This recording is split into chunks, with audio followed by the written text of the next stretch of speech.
Pessoal, tudo beleza? Nessa aula eu vou explicar a importância de você entender os determinantes da retenção para que você possa tomar ações mais pontuais ou mesmo criar estratégias para manter o seu cliente ao longo do tempo.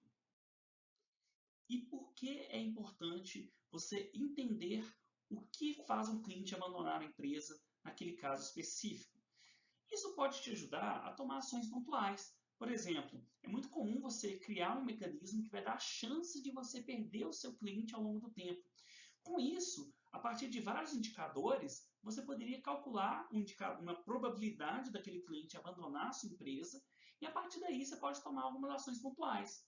Então, um cliente que tem um alto risco, uma propensão a sair, você pode dar uma ligada para ele, você pode marcar uma reunião, você pode perguntar se está tudo bem, você pode oferecer um brinde do nada. Essas ações pontuais podem minimizar a chance de um cliente que tem alta propensão a sair, que ele abandone a empresa.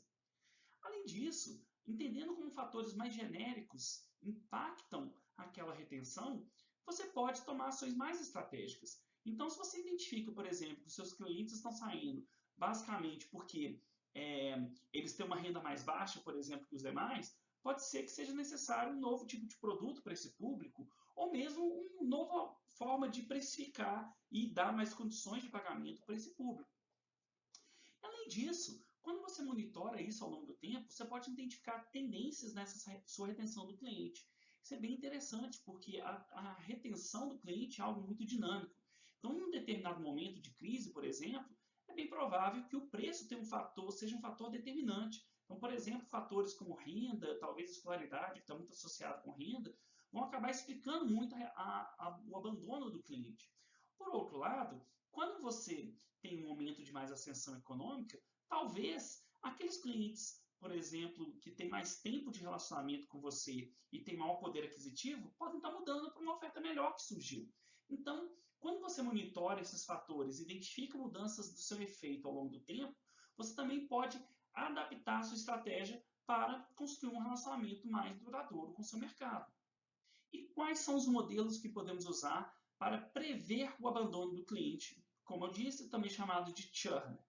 Bom, existem vários modelos, não é o objetivo da aula ou da disciplina ensinar a utilização desses modelos, mas é importante a gente saber a existência de alguns deles para que a gente possa, em projetos específicos, utilizá-los para tentar prever o abandono dos clientes.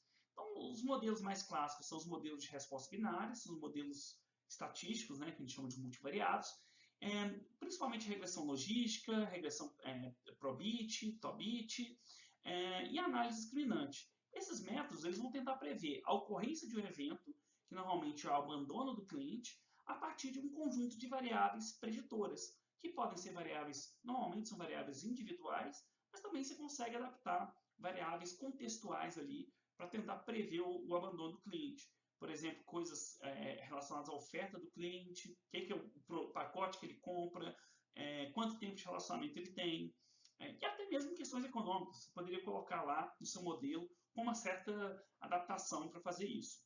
Além disso, você pode usar os modelos de sobrevivência, que são mais elaborados que os modelos de resposta binária, e eles são mais úteis para prever a probabilidade dele permanecer na empresa até um determinado tempo. Esses modelos eles realmente vêm da medicina, tá? Dos tabelas de sobrevivência, Clapeyron e o modelo de Cox, os modelos de variáveis dependentes, que o tempo é dependente muda o efeito, a probabilidade de abandonar muda ao longo do tempo de acordo com as variáveis. Essas técnicas elas vêm da ideia de você tentar prever a sobrevivência de alguém de uma determinada doença, literalmente, né? E aí adaptado para o marketing para a gente tentar prever essa perda do cliente. Então, ele leva em conta não só a ocorrência do fator, mas sim quanto tempo levou até aquele fator ocorrer. Então, esses modelos são um pouco mais adequados para prever o churn do que esses modelos de resposta binária, que são mais simples. Além disso, os modelos, sem dúvida, de maior superioridade são os modelos de machine learning. Esses modelos de machine learning, especialmente se eles estiverem linkados com uma base de dados que seja atualizada periodicamente, eles podem reestimar os parâmetros e fazer a previsão para cada novo cliente que abandona a empresa. Com isso, o modelo é muito mais dinâmico. Apesar dos anteriores também poderem ser usados nesse contexto, esses modelos eles vão trabalhar melhor com grandes volumes de dados e vão achar uma previsão que vai tender a ser melhor do que os anteriores. Esses modelos de machine learning eles têm um grande poder preditivo, sem dúvida, eles, de forma geral, eles são superiores aos demais, mesmo que muitas vezes a diferença não seja tão grande assim, mas eles têm, seja o modelo Child, né, o Quick-Square Automatic Iteration Detection, que é um modelo de detecção utilizando um modelo que chama aqui quadrado, uma estatística aqui quadrado, ou a árvore de regressão, que é o CRT, e esse modelo tem se tornado bem famoso, né, o Random Forest, é um modelo bem famoso. Esses modelos de machine learning eles têm alto poder preditivo, mas qual que é o problema deles? Eles são muito complexos, eles são uma caixa preta. Você não consegue entender, você prevê muito bem porque o cliente vai abandonar a empresa, mas você não consegue saber o porquê ele vai abandonar a empresa. Por isso que muitas vezes, quando você faz um projeto de previsão de abandono de cliente, é comum você complementar as duas abordagens. Você tem um modelo de machine learning que vai dar um alto poder preditivo, vai ser automatizado e vai permitir a todo momento você gerar a melhor probabilidade do cliente abandonar para você tomar ações mais pontuais. Por outro lado, você também tem um modelo de resposta binária ou de sobrevivência que ele tem parâmetros interpretáveis. A partir daí, você pode tomar ações mais estratégicas, então propor algo mais genérico para tentar entender e reter os grandes grupos de clientes. E além disso, ele permite identificar mudanças de tendência. Enquanto os modelos de machine learning você não vai identificar tendência, nem vai saber o porquê o cliente está saindo, nos modelos de sobrevivência e resposta binária você conseguiria fazer isso. Então, fazendo uma junção dessas ferramentas, você pode prever a chance de abandono de um cliente da empresa. Vamos então fazer um exemplo usando um modelo de regressão logística, que é um dos mais simples que nós temos para fazer essa predição. Nesse modelo de regressão logística, a ideia é você tentar prever a probabilidade de ocorrência de um evento a partir de uma função logística. A função logística tem esse formato clássico, que é igual a 1 dividido por 1 mais o exponencial de menos o número z. Esse número z ele é uma equação que vai ser uma função linear de uma série de variáveis, que podem ser variáveis diversas, como a satisfação do cliente, a qualidade, dentre outras. Vou mostrar para vocês como nós podemos usar esse modelo, mesmo no contexto de somente uma variável, e como ele pode ser útil para a gente entender o efeito dessa variável sobre a retenção do cliente ao longo do tempo. Esse é um exemplo que eu estou me inspirando nesse artigo de 2005, do Pfeiffer. Esse autor ele propõe um tipo de função para prever o efeito da retenção e da aquisição de clientes, focando, no caso, no custo de retenção e no custo de aquisição de clientes. E eu estou desenvolvendo um trabalho que é voltado, um trabalho acadêmico, que é voltado para usar esse modelo não como uma função logística, não como uma função power, que a gente chama, né, uma log-log, mas uma função logística. Essa função logística vai ter esse formato de uma curva S, como nós estamos vendo aqui, e o que nós podemos desenvolver a partir da equação da função logística? A partir desse modelo, se a gente partir de algumas premissas, por exemplo, a gente consegue estimar qual é a função real, a função que deveria existir entre uma variável preditora e a retenção para um determinado parâmetro que você teria. Então, por exemplo, esse aqui, usando as curvas da função logística, se eu estiver atualmente gastando R$150 para reter cada cliente e a minha retenção for de 80%, se eu, a partir de diferentes premissas de qual seria a minha retenção, caso eu não gastasse nada para reter os clientes, eu deveria ter diferentes curvas. Por exemplo, essa curva aqui, ela parte da premissa que se eu não gastar nada para reter os clientes, eu vou reter 10% por período. Sendo que a curva mais elevada, eu estou partindo da premissa que se eu não gastar nada, eu vou reter 50%. Fazendo isso, eu posso identificar qual que vai ser o impacto na retenção do cliente por meio da retenção, por meio do investimento, por exemplo, em retenção. Poderia ter outras variáveis, como por exemplo a satisfação, que é o que eu vou mostrar no exemplo em sequência. Nesse exemplo, eu ainda vou usar a função logística para verificar a retenção, a relação entre retenção e satisfação. Então, esses dados aqui são dados da satisfação geral de telefonia móvel do ano de 2015. E aqui eu tenho uma nota de 0 a 10. Eu tenho um percentual de pessoas no Brasil que estavam dando essa nota aqui para satisfação com as empresas de telefonia. Além disso, eu usando a função logística, estimar quais são os parâmetros da função logística que vão reproduzir a retenção real dessas empresas. Então, a partir de algumas premissas, a gente pode, sabendo qual que é a retenção real que eu tenho hoje, saber qual que vai ser o efeito da retenção, qual que vai ser o efeito da satisfação na retenção do cliente. Mesmo que você não tenha uma pergunta de satisfação para cada cliente que você perdeu. Então, esse é um ponto interessante, porque a partir desse modelo de regressão logística e assumindo algumas premissas, você seria capaz de identificar a relação entre satisfação e retenção, mesmo que você não tivesse esses dados concretos para cada cliente. Isso permitiria que você identificasse qual que seria o efeito, por exemplo, de um aumento de satisfação na retenção do seu cliente no futuro. Esse aqui é o modelo proposto por Pfeiffer. Então, esse autor ele faz um modelo que relaciona a conversão e a retenção de clientes a um modelo exponencial. Bom, o que é a proposta do autor?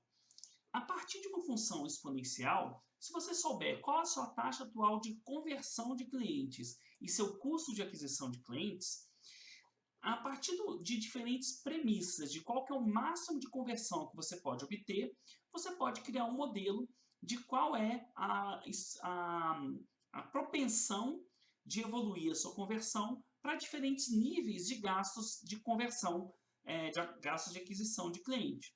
Então, nesse aqui é exatamente o exemplo que ele desenvolve no seu artigo, onde ele parte de uma premissa de uma conversão de 5%, né? Pode considerar aí, por exemplo, que de cada 1.000, vamos supor que fosse exemplo de uma loja, a gente estivesse trabalhando somente ali com a loja, né? E de cada 100 pessoas que entram na loja, 5 efetivamente vão comprar o serviço. Então, daria uma taxa de conversão de 5%. E aí nós teríamos o custo de aquisição de clientes, que é o custo de todos aqueles investimentos de marketing, dividido pelo número total de clientes adquiridos. Então, vamos supor que a empresa tivesse ali gastando R$5 para cada conversão realizada. Bom, a partir de premissas, usando a função logística proposta pelo autor, usando a função exponencial proposta pelo autor, e se colocando qual que é o máximo esperado dessa função, a gente teria diferentes funções de conversão. Então, por exemplo, num cenário de 8%, que seria o máximo de conversão, essa curva ela já estaria bem próxima do seu máximo, né? Então, já estou convertendo 5%, então não faria muito sentido gastar muito mais que aquilo. Agora, se eu assumir que essa conversão é muito alta, por exemplo, um cenário que eu tem muito potencial de conversão, eu poderia chegar, por exemplo, gastando a R$40, eu poderia chegar a converter um número bem mais alto, que no limite esse número chegaria a 30% nessa função. Bom, e aqui, o que é a proposta? Isso eu estou desenvolvendo ainda, tá, gente? Não está publicado, mas uma das limitações que o autor coloca é justamente que ele trabalha com uma função exponencial. O que eu proponho, então? Trabalhar com uma função logística.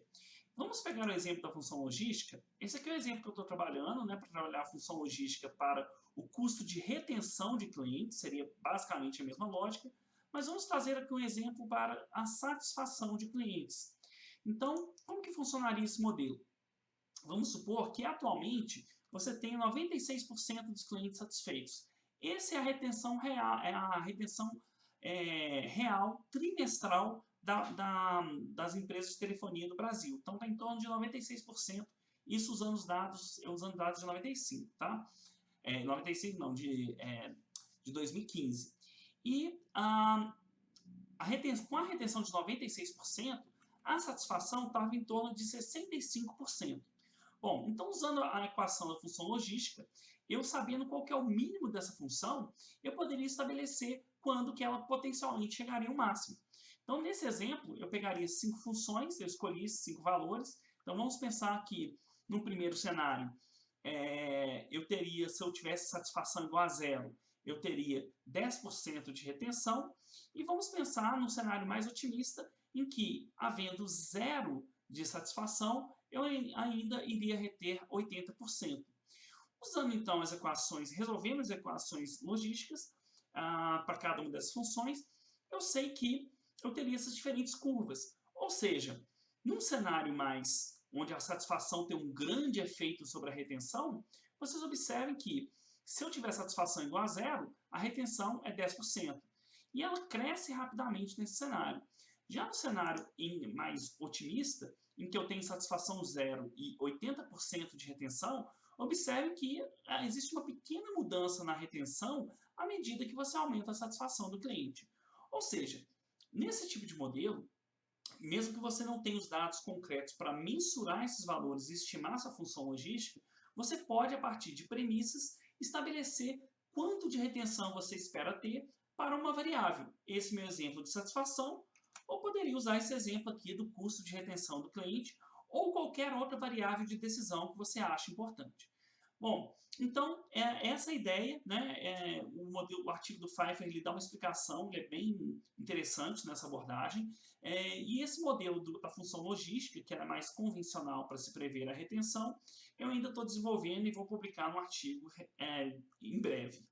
Nessa videoaula, eu expliquei a importância de você tentar mensurar as razões pelas quais os clientes abandonam a empresa e demonstrei alguns modelos que podem ser usados para essa finalidade, trazendo um exemplo de como você pode usar essa previsão usando um modelo mais intuitivo e partindo de algumas premissas.